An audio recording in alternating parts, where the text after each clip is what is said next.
네, 수술을 잘 마쳤습니다. 시간도 빨랐고요. 그리고 시간이 빠르다 보니까 이제 피주머니도 안 차고 잘 끝났습니다. 근데 앞에서도 말씀드렸지만 50대하고는 좀 다르네요.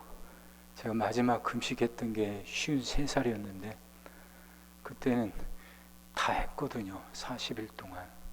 40일째가 가까이 오면 이제 물도 못 삼켜요. 다 이렇게 토하는데도 새벽부터 모든 예배 시간을 다 지켰어요. 부교 부목사님이 계셨어도 그렇게 할 수 있었습니다. 이번에도 그렇게 할 수 있을 것 같았거든요. 근데 이제 서서 보니까 이게 아니더라고요. 근데 마침 권장로님이 사회 제안하셔서 고맙게 감사하게 잘 수락했습니다. 아무쪼록 오늘 말씀을 전할 수 있도록 하나님께서 힘주셔서 이 말씀이 여러분 모두에게 은혜가 되기를 바랍니다. 어제 말씀 준비하는데 둘째 딸 지원이한테 전화가 왔어요. 아빠 괜찮냐고. 설교 준비한다니까. 아빠 설교 꼭 해야 돼? 힘들잖아. 아프다는 거 성도님들 다 아니까. 성도님들도 이해할 테고 하나님도 이해하실 텐데 이번에 쉬어도 되잖아. 그래요. 그래서 제가 그랬어요. 목사니까 해야 돼. 그렇게 이제 전화 끊고 설교 준비하다 기도 시간이 돼서 이 위에 올라와 엎드려 기도하는데 그 이야기가 머릿속에 떠오르더라고요. 아빠 쉬어도 되지 않아? 근데 왜 나는 그렇게 설교를 하려고 하는 걸까? 성실하기 때문에? 책임감이 강해서? 단지 그것 때문에? 아니었어요. 그냥 성격이 그래서 내가 맡은 거니까 어쨌든 해내야지. 단순히 그게 아니었어요. 서 있기조차 힘든데도 설교를 하려고 하는 건 단순한 성실함이나 책임감이 아니라 사명감 때문입니다. 사명감. 목사는 말씀을 전하라는 사명을 받은 사람이에요. 그럼 목사는 죽지 않으면 그 사명 감당해야 돼요. 어떤 상태든 말씀 전하려고 하고 말씀 전하다 죽으면 그게 영광이에요. 그 생각이 들면서 그럼 나만 사명자일까? 성도들은? 하는 생각이 들더라고요. 성도들도 사명자예요. 여러분 한 분 한 분도 사명자예요. 무슨 사명인가? 예배의 자리를 지키는 예배자의 사명이죠. 안 그렇습니까? 여러분은 예수 그리스도를 믿습니다 고백하는 순간 하나님부터 이 사명을 받은 거예요. 여러분은 예배자예요. 예배자는 예배의 자리를 지켜야 돼요. 그건 그 어떤 것보다도 우선하는 겁니다. 상황과 환경이 어떠하다 할지라도 예배 드리는 건 최우선이고 예배 드리는 게 최먼저고 예배 드리는 데 모든 걸 쏟아야 돼요. 그걸 의식하든 의식하지 못하든 하나님이 여러분에게 주신 사명인 거예요. 사명. 그럼 사명을 감당하려고 하는 제 모습이 여러분들에게 도전이 되고 울림이 됐으면 좋겠어요. 그걸 놓고 기도했어요. 하나님, 제 이 노력이, 제 이 고통이 의미 없이 끝나지 않게 해달라고. 어떻게든 말씀하는 자리, 강단을 지키려고 하는 내 모습이 성도들에게 좀 도전이 되게 해달라고. 말씀 전하는 사명을 받은 자가 저렇게 한다면 예배 드려야 될 사명을 받은 나도 적어도 그런 모습이 내 안에도 있어야 되지 않은가 하는 깨달음이 우리 성도들 안에 일어나게 해달라. 정말 예배라는 게 최우선이 되고 그 예배자의 자리를 지키기 위해서 최선을 다하게 해달라. 여러분은 이 전주 신흥교회에서 예배 드려야 할 사명을 받은 사람들입니다. 여러분들이 예배 드려야 할 자리는 바로 이 전주 신흥교회예요. 교회가 여기뿐입니까? 아니에요. 전주 시내만 해도 수없이 많은 교회들이 있습니다. 그 교회들마다 다 똑같이 하나님을 믿고 똑같은 말씀을 읽고요, 똑같은 내용의 설교가 전파됩니다. 그런데도 왜 여기여야 되는가? 여러분의 뿌리가 여기에 있기 때문입니다. 편하게 가까운 데 가서 예배 드리지 굳이 여기까지 와야 돼? 그 먼 데서 와야 돼요. 여러분의 신앙의 뿌리는 여기 있으니까. 나무는 뿌리가 있어야 자라나요. 신앙도 마찬가지입니다. 신앙도 뿌리가 튼튼하게 내려져야 자라나는 거예요. 여기저기 가까운 데서 그냥 쉽게 드리는 예배자들, 그건 신앙에 뿌리가 없는 거예요. 뿌리가 없이 흘러다니는 것이죠. 뿌리가 없는 신앙이 어떻게 자라날 수가 있습니까?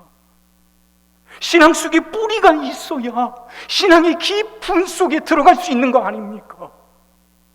신앙은 예수를 믿습니다 고백하는 걸로 끝나는 게 아니에요. 신앙은 마지막까지 자라나가야 되는 겁니다. 성장해 가야 되는 거예요. 그렇게 성장해 가면서 더 깊은 은혜를 받고 더 큰 복을 누리며 살아가는 거예요. 그러려면 뿌리가 튼튼해야죠. 뿌리가. 내 신앙의 뿌리는 전주 신흥교회.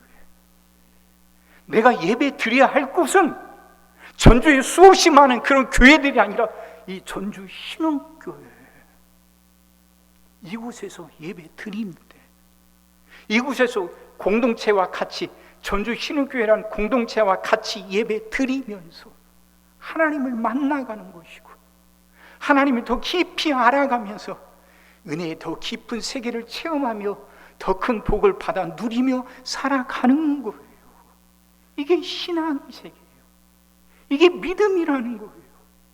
사랑하는 성도 여러분, 간절히 말씀드립니다.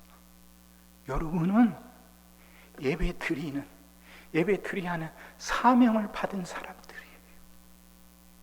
여러분들은 예배자의 사명을 받은 사람들이에요. 그러니 예배 드리는데 최선을 다하십시오. 예배는 그 어떤 것과도 고려 대상이 아닙니다.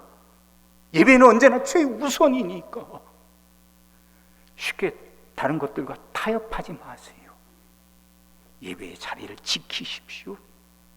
그것도 다른 곳이 아닌 이 전주 신흥교회에서 그렇게 이곳에 깊이 뿌리를 내려서 여러분의 신앙이 울창하게, 건강하게, 풍성하게 자라나게 되기를 바랍니다. 하나님이 이 제 기도에 응답해 주실 줄 믿습니다.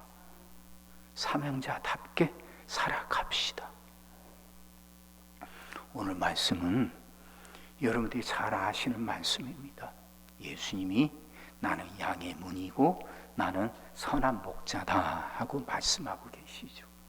양의 문이다 하는 것은 양 우리에 있는 문을 말하는 거예요. 말 그대로. 이스라엘은 그 마을마다 공동의 우리가 있었다고 합니다. 집집마다 그렇게 양들이 있지만 이게 축한에 그 철이 되면 그래도 공동으로 모은대요. 그러니까 이제 우리에 들어가는데 문은 딱 하나예요. 그 문으로 들어가서 안전하게 보호받고 그 문으로 나와서 밖에 초장에 나가 풀을 뜯으며 살아가죠. 근데 이제 그래서 그 문을 지키는 게 중요해요. 그 문지기라고 합니다. 목자들은 여럿이 있는데 문지기는 언제나 그 문 앞에서 잠을 잔답니다. 밤에 도둑이 들거나 사나운 짐승이 침범하지 못하도록 문 앞에서 잠을 잔대요. 그러니 양의 문은 하나 유일한 거죠. 예수님이 그 자신을 나는 양의 문이다 하고 말씀하시는 것은 나를 통해서만 하나님의 은혜 가운데 들어가고 그게 우리에 들어가듯이 나를 통해서만 하나님의 축복을 누리며 세상에서 살아가는 것, 그건 나를 통해서만 가능하다 하는 뜻이에요. 그래서 내가 양의 문이다 하고 말씀하시는 것이죠. 또 나는 선한 목자다 하셨잖아요. 선한 목자다 할 때 그 선하다는 말은, 선하다의 반대말은 악하다 하는 거잖아요. 그러다 보니까 선하다는 말에는 그 윤리적인 개념이 들어가 있습니다. 근데 원래 원어 헬라어에는 그 선하다는 말이 칼로스란 단어를 써요. 칼로스란 단어는 아름답다, 탁월하다, 엑셀런트, 그리고 진짜다, 고귀하다, 이런 뜻을 담고 있답니다. 그러니까 선한 목자다 하는 말은 아름다운 목자다, 진짜 목자다, 탁월한 목자다, 고귀한 목자다, 이런 뜻이죠. 이런 뜻이에요. 자, 근데 이 10장을 잘 이해하려면 그 앞에 있는 9장을 이해해야 됩니다. 그럼 이제 앞에 있는 9장의 내용은 뭔가?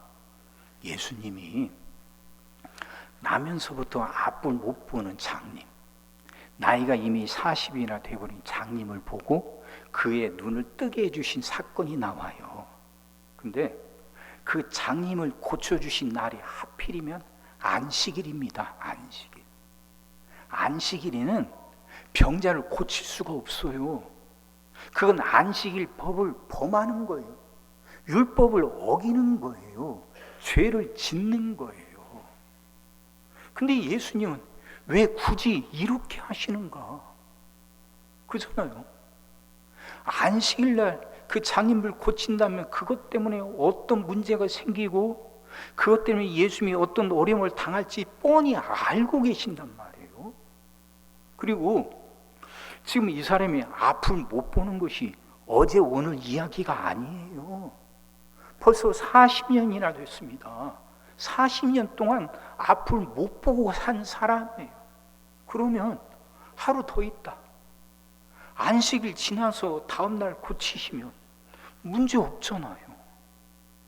그렇다고 예수님의 능력에 대한 평가가 박해지기를 합니까?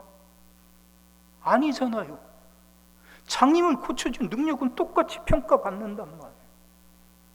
그럼 문제가 생길 테니까, 그건 불보듯 뻔하니까 그냥 하루만 참다 다음날 이 환자를 고쳐주면, 장님을 고쳐주시면 장님은 장님대로 눈뜬 대로 눈을 떠서 좋고, 예수님은 문제를 일으키지 않고 핍박당하지 않아서 좋고 서로 좋을 텐데 예수님은 굳이 안식일날 이 장님을 고치셔요.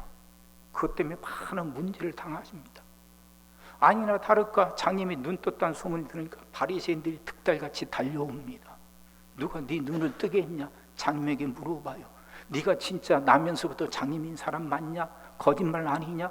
심지어는 그 장님의 부모까지 불러와서 확인시킵니다. 이 사람이 정말 나면서 장님인 거 맞냐고. 맞대요. 너를 고친 사람이 누구냐 하니까 이제 어떤 사람이 이슬을 모르죠. 예수님 고치시고 사라지셨으니까. 이제 그게 이제 예수란 걸 알아서 이제 그게 이제 예수를 붙잡아 갖고 핍박을 하는 겁니다. 왜 안식일날 고치는가? 이건 죄다. 이건. 그러니 예수가 그 장님을 고친 것은 하나님의 능력이 아닌 사탄의 능력으로 한 거라고 예수님께 매도까지 한단 말이에요.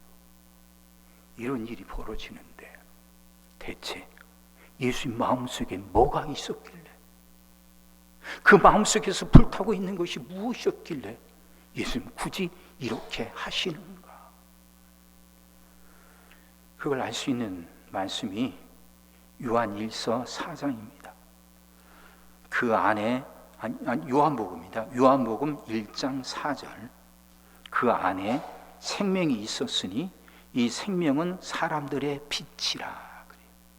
요한복음 1장 하면 태초에 말씀이 계시니라면서 쭉 나오잖아요.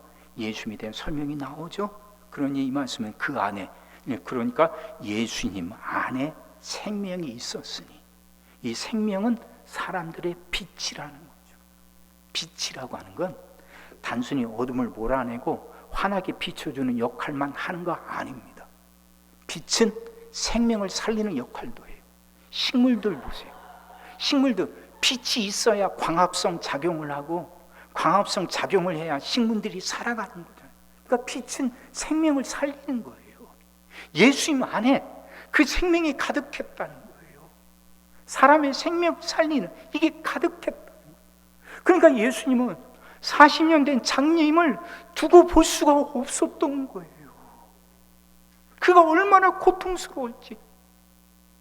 나면서부터 앞을 못 보기 때문에 그를 돌보아주는 부모의 얼굴도 모르고 살아가면서 하나하나 다 남의 손을 빌려서야만 해야 되는, 할 수 있는 그런 상황, 그게 얼마나 힘들고 고통스러운지 예수님을 그 사람을 보는 순간 그 안타까움이 안에서 불이득 일어나는 거죠. 생명이란 건 살아나야 되는 것이고 살아나서 자라나고 열매 맺는 것이거든요. 풍성해지는 것이거든요. 그러니 모든 생명들이 태어나면서 장애를 가졌던 안 가졌던 누구에게 인정을 받든 인정을 받지 못했던 모든 생명은 다 생명답게 살아가야 되는 것이거든요. 이게 예수님의 마음이에요. 예수님의 마음. 배웠건 못 배웠건 가졌건 못 가졌건 모든 생명, 하나님의 형상대로 지음받은 모든 생명은 풍성한 삶을 살아가야 되는 거예요. 근데 앞을 못 보는 그것 때문에 그 풍성한 삶을 살아가지 못하는 그 사람을 보면서 예수님이 참을 수가 없었던 거예요. 오늘 말고 하루 참았다 내일 고쳐? 아니 그 하루 동안 이 장님이 당할 고통을 그걸 생각하니 마음이 안타까운 거죠. 안식을 할 그를 고치는 것 때문에 어떤 고난이 올지 어떤 문제가 생길지 알고 계시지만 그 문제가 예수님을 붙들지 못하고 예수님을 가로막지 못한 거예요. 그 문제가 큰 것보다도 그를 향한 그 사랑이 더 크니까 그 골치 아픈 일이 생기게 될 그 위험보다도 그가 지금 겪고 있는 그 고통이 더 너무나 안타까워서 그 안타까움이 더 크니까 예수님은 안식일임에도 불구하고 수많은 문제가 생길 것을 알고 계심에도 불구하고 그날 굳이 그를 고치시고 만 겁니다. 예수님이 이런 분이에요. 이런 분이 스스로를 선한 목자다, 나는 선한 목자다 하고 말씀하고 계신 거죠. 여러분, 우리가 믿는다고 고백하는 예수님이 바로 이런 분이에요. 이렇게 40년 동안 눈을 떠보지 못하고 구걸하며 살아가는 사람들, 비천한 인생이에요. 사람들이 보기에. 그런 비천한 인생에도 그 한 인생도 흘려보지 못하시고 넘어가지 못하시고 자신이 어떤 고난이 오든 어떤 문제가 생기든 그를 고쳐주시고야 많으시는 분, 그만큼 생명이 넘치고 사랑이 넘치는 분, 그분이 우리가 믿는 예수님입니다. 근데 예수님이 자신을 선한 목자다 하고 말씀하시죠. 오늘 본문에는 그 선한 목자라고 하시면서 예수님이 두 가지를 또 말씀하셔요. 그럼 첫 번째는 뭔가? 11절 보세요. 나는 선한 목자라, 선한 목자는 양들을 위하여 목숨을 버리거니와. 예수님, 이 목자는, 선한 목자는 양들을 살리려고 자기 목숨을 버리는데, 이 선한 목자에게는요 오직 양들인만 있어요. 선한 목자를 통해서 뭔가 얻어내고 뭔가를 이루어내겠다는 생각이 아예 없어요. 오직 양들이 풍성한 생명의 삶을 살아가는 것, 그것만이 유일한 목적인 거예요. 그래서 그 유일한 목적을 이루기 위해서 이 선한 목자는 자기 목숨까지 내놓는 것이죠. 반대로 싹군 목사는 그러지 않습니다. 12절. 싹군은 목자가 아니요 양도 제 양이 아니라 이리가 오는 것을 보면 양을 버리고 달아나나니 이리가 양을 물어가고 또 해치느니라.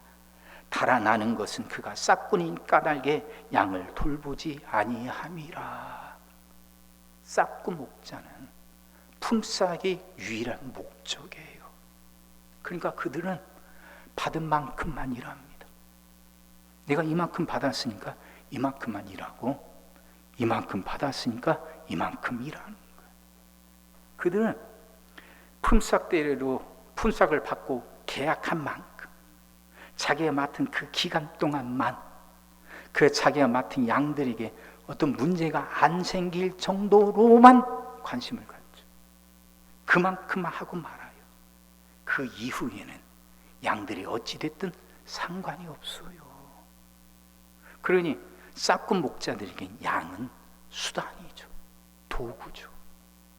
자신의 뭔가를 이루어내기 위해서 자신이 사용하는 도구고 수단이죠. 사랑하는 성도 여러분, 우리가 믿는 예수님은요, 싹군이 아니에요. 선한 목자예요. 우리를 위해서 자신의 목숨도 내놓는 분입니다. 근데 그 예수님이 어떻게 죽으셨는가 우린 잘 알고 있잖아요. 근데 로마서 5장 8절에 이렇게 말씀합니다.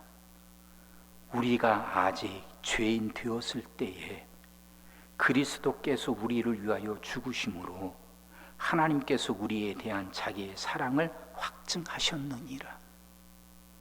예수님이, 선한 목자이신 예수님이 우리를 위해서 죽으셨을 때는 우리가 아직 죄인이었을 때래요. 죄인이었을 때. 우리가 뭔가 대가를 지불해서 하려면 그 대가를 지불할 만큼 그 대상이 가치가 있어야 하는 거 아닙니까? 물건 하나 사도 그 물건을 사려고 지불한 돈만큼 가치가 있어야 돈을 주고 그 물건을 사는 거예요. 예수님이 우리를 살려고 자기 목숨을 내놓았는데 그때 우리 상태는 그만한 가치 있는 상태가 아니었다는 거죠.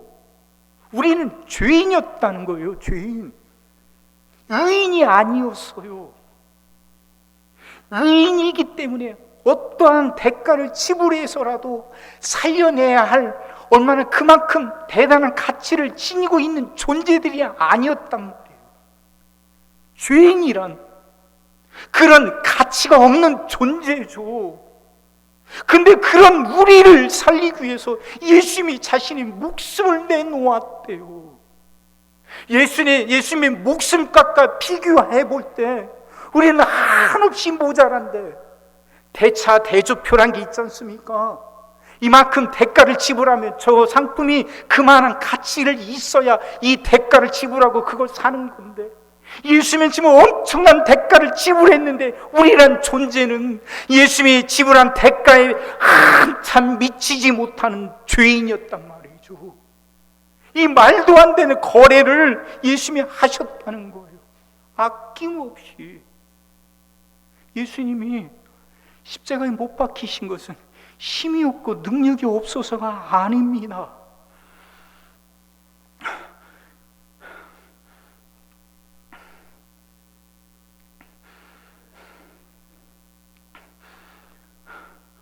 (17절) (18절) 보세요. 내가 내 목숨을 버리는 것은 그것을 내가 다시 얻기 위함이니 이로 말미암아 아버지께서 나를 사랑하시느니라.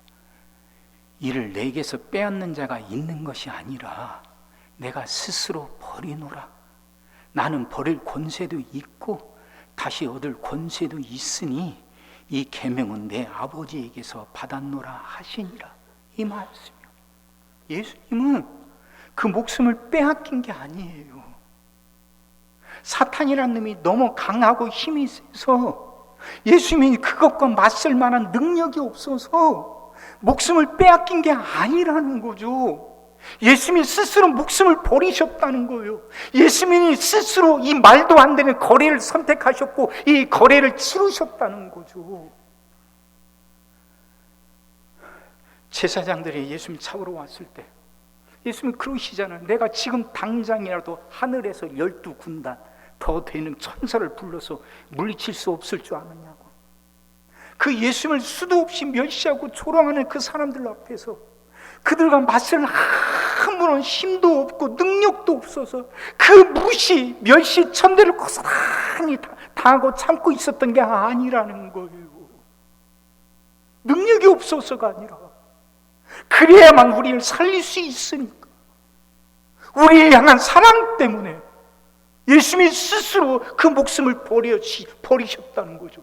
그래서 우리를 살아난 거예요. 이게 선한 목자예요. 이게 우리가 믿는 선한 목자. 또 선한 목자는 우리를 아신다고 말씀합니다. 14절. 나는 선한 목자라.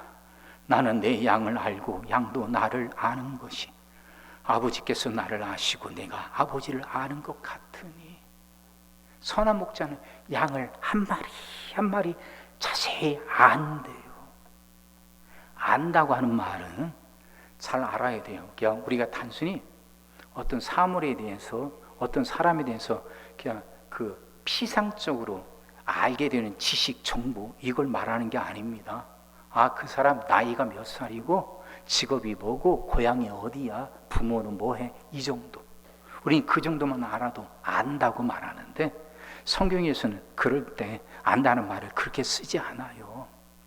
안다는 단어가 구약 히브리어는 야다라고 그러고 신약 헬라어로는 기노스코라고 그래요. 근데 이 야다나 기노스코나 의미는 똑같습니다. 그 사람에 대해서 깊이 안다는 거예요. 마치 부부가 서로가 서로에 대해서 잘 아는 거죠. 부부는 서로에 대해 잘 알잖아요. 그 사람이 무슨 생각하는지, 무엇을 원하는지, 그 사람 속에 담겨있는, 그 사람이 갖고 있는 상처가 뭔지, 심지어 그 사람의 몸에 대해서도 남들이 모르는 것까지 잘 알고 있죠. 이럴 때나 야다라는, 안다라는 단어를 써요. 그렇게 예수님이 우리를 아신대요. 우리 눈에는 양들이 다 비슷비슷해서 똑같아 보여요. 근데 전문가인 목자들, 양들의 특성을 다 한 방에 알아챕니다. 다 차이가 있대요. 그렇게 목자가 양들을 아는 것처럼 예수님이 우리 한 사람 한 사람에 대해서 알고 계셔요. 여러분, 우리 안에 담겨져 있는 것들, 자기만 아는 것들 있잖아요. 자기가 진정으로 무엇을 원하는지 말은 그걸 표현을 못해요. 하지만 그럼에도 불구하고 자기가 각가지 붙들고 있는 게 있어요. 어떨 때 우리는요, 마음속에 품은 생각과 다른 말을 해야 할 때도 있어요. 이 마음속에 품은 것을 말하면 이것이 불러올 파장을 생각하니까 속에 있는 것과는 전혀 다른 말을 내뱉어야 할 때도 있어요. 그게 얼마나 슬퍼요. 근데 그것까지도 예수님은 아신대요. 여러분, 그러면 이젠 더 이상 무섭거나 두렵거나 걱정할 것이 없는 거 아닙니까? 이 선한 목자가 내 목자만 된다면, 나에 대해서 잘 아시는데. 시편 139편엔 이런 말씀이 있습니다. 시편 139편 1절에서 4절입니다. 여호와여, 주께서 나를 살펴보셨으므로 나를 아시나이다. 주께서 내가 앉고 일어섬을 아시고 멀리서도 나의 생각을 밝히 하시오며 나의 모든 길과 내가 눕는 것을 살펴보셨으므로 나의 모든 행위를 익히 하시오니 여호와여, 내 혀의 말을 알지 못하시는 것이 하나도 없으시니이다. 내 혀의 말, 속생각은 다른데 그것과 다른 말을 해야 하는데, 그 다른 말을 해야 하는 내 마음, 그 속에 담겨있는 의미, 그것까지도 예수님이 헤아리신다는 거죠. 이분이 우리의 목자, 내 목자, 선한 목자라는 거예요. 그러면 정말 두려운 게 없는 거 아닙니까? 이분만을 내 목자로 섬기고 목자로 모시고 살아야 되는 거 아닙니까? 목자와 양들이 관계가 있어요. 목자가 이런 선한 목자 되면 양들은요, 그 목자의 음성을 알아보고 그 음성만 따른답니다. 양이 자기를 지킬 수 있는 유일한 수단이 이거예요. 사슴처럼 빠른 발을 갖고 있는 것도 아니고, 무슨 뿔이 있는 것도 아니고, 날카로운 이빨이 있는 것도 아니고, 심지어 자기 몸의 색깔을 바꿀 수 있는 것도 아니에요. 앞도 잘 보지 못하지, 눈도 시력도 약하지, 또 이게 냄새도 잘 맡지 못하고 빠르게 달리지도 못하지. 그런데도 양들이 살아갈 수 있는 것은 목자의 음성을 기가 막히게 구별하는 거랍니다.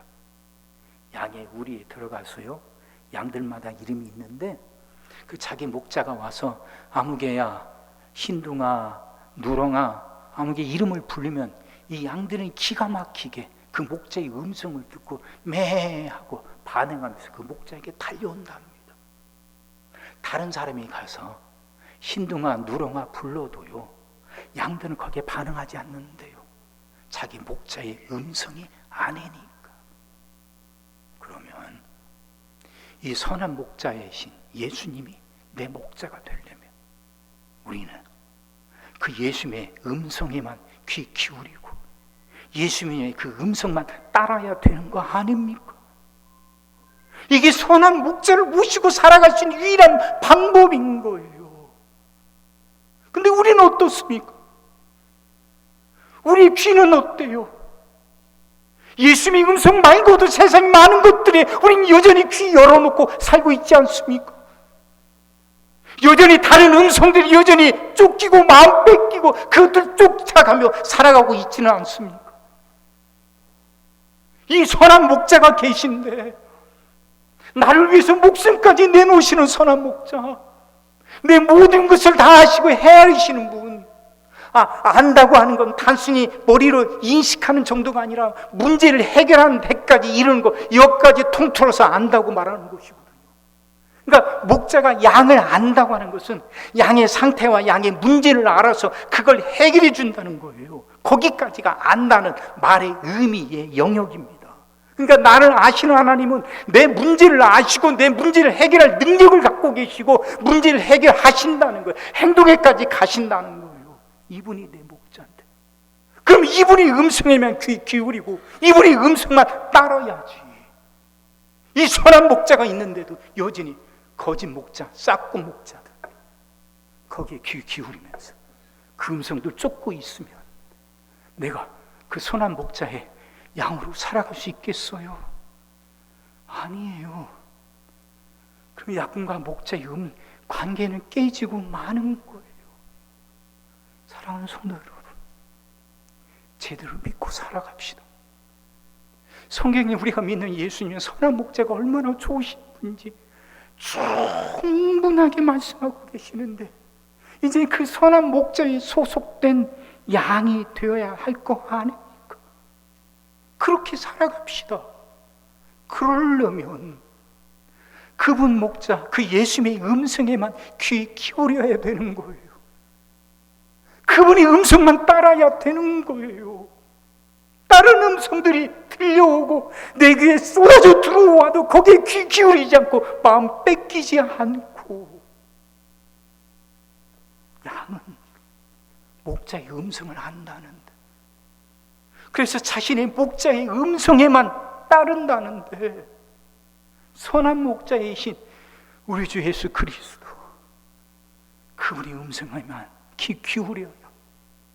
그분의 음성을에만 따라야만 그 선한 목자의 양이 되어서 그 선한 목자가 주시는 풍성한 삶, 푸른 초장, 쉴만한 물가로 인도받으며 살아갈 수 있는 거 아닙니까?